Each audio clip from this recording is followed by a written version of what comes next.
Hi all, welcome back to the channel. इस video में हम देखेंगे हमारा नेक्स्ट डिज़ाइन पैटर्न जिसका नाम है एब्स्ट्रैक्ट फैक्ट्री। हमने हमारे फर्स्ट डिज़ाइन पैटर्न जो देखा था उसका नाम था factory pattern. Abstract factory is just a collection of factory method. तो इसका यूज़ हमें कहाँ करना चाहिए? जब भी हमारे पास हमारे कोड बेस में कैटेगराइजेशन की गई है, एक सेट ऑफ ऑब्जेक्ट्स हैं, तब हम इस पैटर्न का यूज़ कर सकते हैं। जैसे मान लीजिए हम एक सॉफ्टवेयर बना रहे हैं और ये सॉफ्टवेयर विंडोज़ मशीन पे भी, लाइनक्स मशीन पे भी और मैक मशीन तीनों पे चलना चाहिए। लेकिन अब हम जब कोड लिखेंगे तब हम चाहते हैं कि हम एक ही कोड लिखें और सेम कोड तीन डिफरेंट मशीन्स पे रेप्लिकेट हो, और ना कि हमें तीन डिफरेंट मशीन्स का अलग अलग कोड लिखना पड़े। तो अब जब हम सॉफ्टवेयर बना रहे होंगे तब उसमें बनाने में हमें बटन्स यूज़ होंगे, drop downs, modals, navigation bars, बहुत सी चीज़ें यूज़ होंगी। तो इनका कोड हम सीधा डायरेक्टली लिख पाएँ कि क्रिएट बटन, क्रिएट मॉडल, ऐसे फंक्शंस हम डायरेक्टली यूज़ कर पाएँ। और जिस भी मशीन पे यूज़र हमारा सॉफ्टवेयर चला रहा है उसे उस मशीन के रिलेटेड कंपोनेंट्स दिखें। जैसे अगर कोई लाइनक्स मशीन पे हमारा सॉफ्टवेयर चला रहा है तो उसके जो कंपोनेंट्स दिखेंगे हमारे सॉफ्टवेयर के, उसको लाइनक्स मशीन के अकॉर्डिंग दिखें। और अगर कोई विंडोज़ या मैक में चला रहा है तो उससे रिलेटेड कंपोनेंट्स दिखें। लेकिन हम इसका कोड सिर्फ एक ही बार लिखना चाहते हैं। और तो चलिए देख लेते हैं इसको हम कैसे अकम्प्लिश कर सकते हैं। फैक्ट्री पैटर्न हमें ये कहता है कि हमें सबसे पहले एक इंटरफेस बनाना पड़ेगा। उस इंटरफेस में वो सब फंक्शंस होंगे जो हमारी सब कैटेगरी में कॉमन है। जैसे कि अगर सॉफ्टवेयर का एग्जांपल लें तो बटन क्रिएट करने का फंक्शन, ड्रॉप डाउन क्रिएट करने का फंक्शन, मॉडल क्रिएट करने का फंक्शन, ये सब फंक्शंस हमारे जो है विंडोज़, लाइनक्स, मैक, इन सब के लिए कॉमन है। तो ऐसे फंक्शंस को हम एक्सट्रैक्ट करके एक इंटरफेस में डालेंगे सबसे पहले। और उसके बाद जो हमारी क्लासेस हैं जो कि स्पेसिफिक हैं मशीन्स के, जैसे कि विंडोज़ मशीन या मैक मशीन के, वो वाली क्लास इस इंटरफेस को इम्प्लीमेंट करेंगी ताकि उन फंक्शंस को जो इंटरफेस में डिफाइंड है उनको डिफाइन कर सके।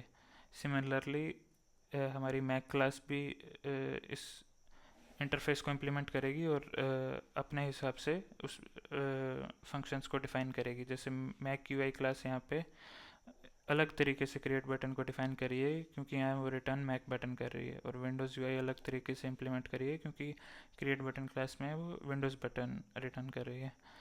तो इसके बाद हमें हमारा एप्लीकेशन फैक्ट्री जो क्लास है वो बनानी पड़ेगी। तो एप्लीकेशन क्लास में हम क्या कर रहे हैं कि कंस्ट्रक्टर में हम फैक्ट्री एज ए इनपुट ले रहे हैं, एज ए पैरामीटर ले रहे हैं।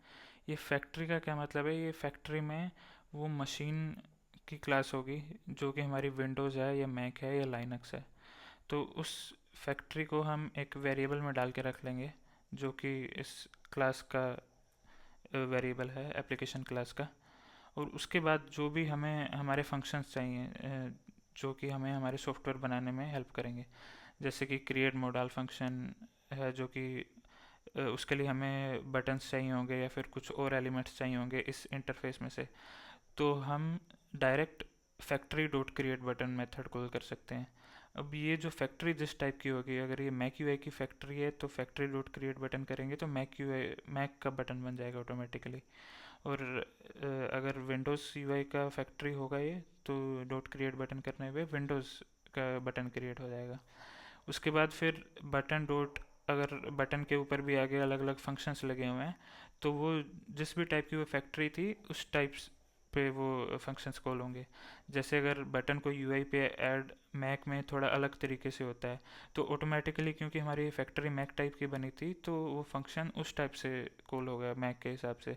अगर ये फैक्ट्री हमारी विंडोज़ के टाइप की बनी होगी तो वो ऐड टू यूआई वाला फंक्शन अगर विंडोज़ में अलग टाइप से डिफाइन है तो वो अलग टाइप से कॉल होगा यहाँ पे। लेकिन जो यूज़र है जो कि हमारा क्लाइंट कोड लिखेगा उसे इस सब चीज़ों की देखने की ज़रूरत नहीं है। उसे बस ये देखना है कि ऑपरेटिंग सिस्टम कौन सा है और उस हिसाब की फैक्ट्री बना लेनी है। और जब वो फैक्ट्री बन जाएगी तो उसे हम हमारे एक नया एप्लीकेशन क्लास का ऑब्जेक्ट के कंस्ट्रक्टर में वो फैक्ट्री डाल देंगे।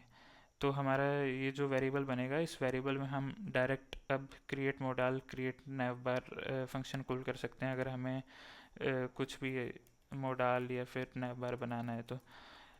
तो अब ये डायरेक्ट हमारा जो भी ऑपरेटिंग सिस्टम पे यूज़र यूज़ कर रहा होगा तो उसे उस टाइप का मोडाल दिखेगा। अगर विंडोज़ में वो ये वाला कोड चलेगा तो वो विंडोज़ के हिसाब का मोडाल बनेगा, और अगर मैक या लाइनक्स पे ये वाला कोड चलेगा, या कोड चलने का मतलब है कि अगर मैक का कोई यूज़र हमारे सॉफ्टवेयर को यूज़ कर रहा होगा तो मैक के यूआई के हिसाब से ये वाला मोडाल बनेगा। लेकिन जो हमारा डेवलपर है जो कि कोड लिख रहा है, उसे इस चीज़ की बिल्कुल भी चिंता करने की ज़रूरत नहीं है कि हमारी विंडोज़ वाली क्लास का क्या नाम है या फिर हमारी मैक वाली क्लास का क्या नाम है।